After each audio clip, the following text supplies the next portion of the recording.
Excited na si Tom Rodriguez sa One More Try, The My Husband's Lover concert next week kung saan may mga pasabog siya at ang co-stars niya sina Dennis Trillo at Carla Abellana. Pero totoo nga bang iiwas muna sa gay role si Tom kapag natapos na ang My Husband's Lover? Alamin sa Starbytes sa Tedilar, Santiago. Wala na halos panahon si Tom Rodriguez para sa kanyang sarili.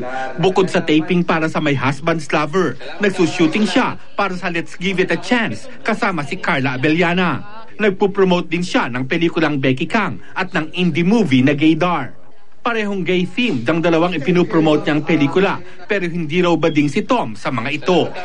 Plano nga raw niya na wag munang gumanap ng gay role pagkatapos ng My Husband's Lover. Kasi I don't want to do the same thing again. If I'm gonna accept another gay role, I want it to be at least for the right reasons.